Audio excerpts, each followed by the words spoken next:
Have you heard about the Pareto principle that 80% of your results come from just 20% of your efforts?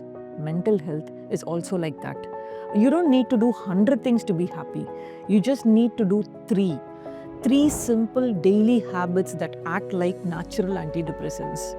They may sound pretty obvious, but they are the most important ones. Hi, I'm Gayatri Arvind, founder of Abhasa Rehab and Wellness.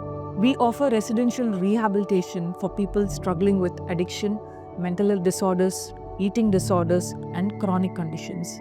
Over the past 6 years, we have helped over thousands of people reclaim their lives through personalized care.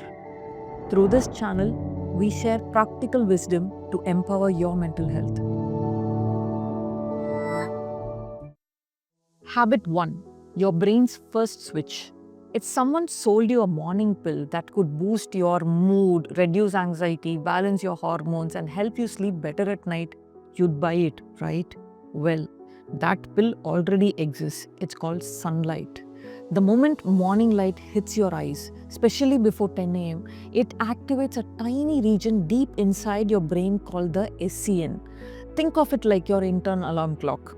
What happens is, it triggers certain chemicals in your body. Cortisol.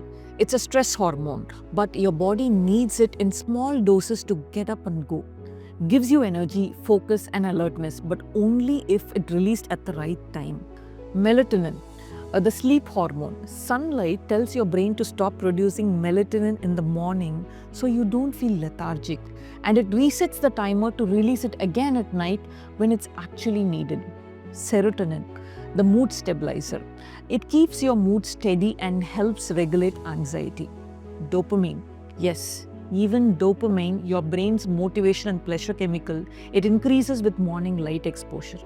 It's what makes you feel excited about life again. All these chemicals are deeply involved in depression and anxiety. So, when sunlight regulates them, it doesn't just make you feel good, it acts like a natural antidepressant. In fact, a study found that individuals with higher daily sunlight exposure showed significantly lower depressive symptoms, even without therapy or medication. But the reverse is also true. No light is equal to low mood. Your brain doesn't know whether it is day or night. Melatonin stays high, cortisol doesn't spike, serotonin levels drop, and you end up feeling tired, foggy, and emotionally numb, even if nothing is wrong in your life. So, don't underestimate the power of sunlight.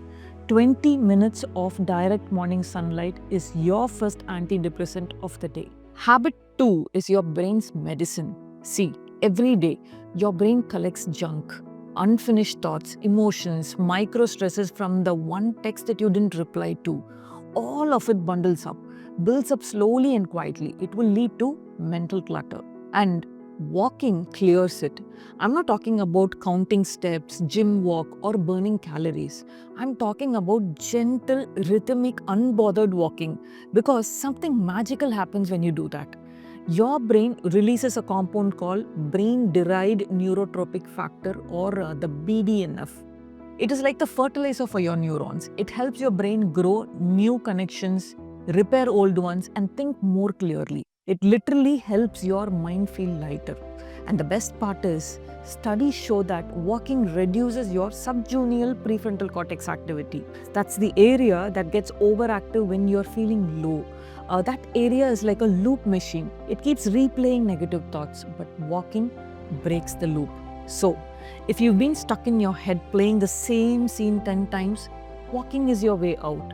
Even a 20-minute walk, especially outside, can boost memory and creativity.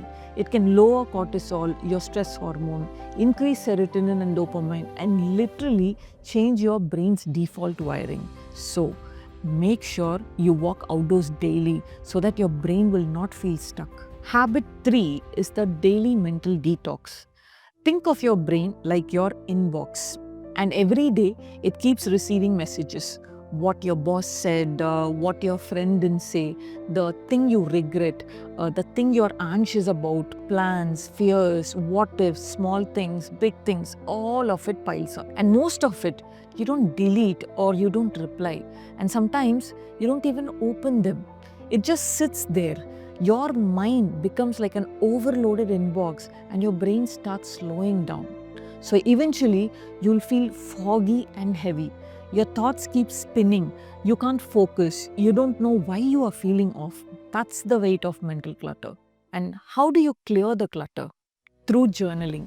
I'm not talking about writing big pages. Write even for 5 minutes or a few honest lines before you sleep or right after you wake up. What happens is your limbic brain, the emotional part, is holding all this tension. But when you journal, your prefrontal cortex, the logical part of the brain, gets activated. And that will give you space to process your clutter and gain clarity.